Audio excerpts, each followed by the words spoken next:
അഖില miss ആണ്. എക്സാമിന് ഉറപ്പായിട്ടും ചോദിക്കുന്ന ഒരു ചോദ്യമാണ് ഫ്ലവറിന്റെ പാർട്സും അതിന്റെ ഫംഗ്ഷൻസും അല്ലെ. അപ്പൊ ഈ പറയുന്ന ഫ്ലവറിൽ നല്ല അട്രാക്റ്റീവ് ആയിട്ടുള്ള പാർട്ട് എന്ന് പറയുന്നത് അതിന്റെ ഇതളുകളാണ്, അത് ചേർന്നിട്ടുള്ള ഭാഗമാണ് കൊറോള അല്ലെങ്കിൽ നമ്മളുടെ ദളപുടം എന്ന് പറയുന്നത്. ഇനി നമുക്കറിയാം ഒരു പൂ ബഡായിരിക്കുന്ന സമയത്ത് അതിനെ പ്രൊട്ടക്ട് ചെയ്യുന്ന ഭാഗം എന്ന് പറയുന്നത് അതിന്റെ കാലിക്സ് ആണ്.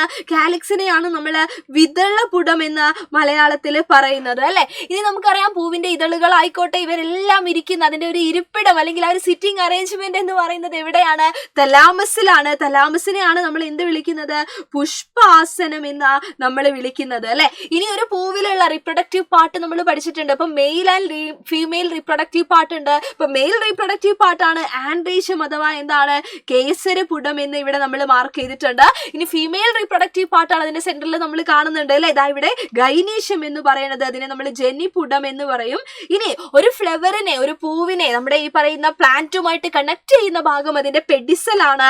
പെഡിസലിനെയാണ് നമ്മൾ പൂഞ്ഞെട്ട് എന്ന് വിളിക്കുന്നത്. അപ്പൊ ഓരോ ഭാഗങ്ങളും അതിന്റെ ഫംഗ്ഷൻസും വളരെ പ്രധാനപ്പെട്ടതാണ്. നിങ്ങളുടെ മുഴുവൻ ഫ്രണ്ട്സിനും നിങ്ങൾ അയച്ചു കൊടുക്കണം. അപ്പൊ നമ്മുടെ 6ാം ക്ലാസ്സിലെ മക്കൾക്ക് വേണ്ടിയുള്ള വജ്ര ബാച്ച് എൻ ഗെയിമിനെ പറ്റി നിങ്ങൾക്കറിയാം. ഇതുവരെ ജോയിൻ ചെയ്യാത്ത ആളുകൾ ഈ നമ്പറിൽ കോൺടാക്ട് ചെയ്തിട്ട് എത്രയും പെട്ടെന്ന് നിങ്ങളുടെ അഡ്മിഷൻ എടുക്കുക. അപ്പൊ എല്ലാവരും എക്സാം അടിപൊളിയായിട്ട് എഴുതുക. All the very best and by.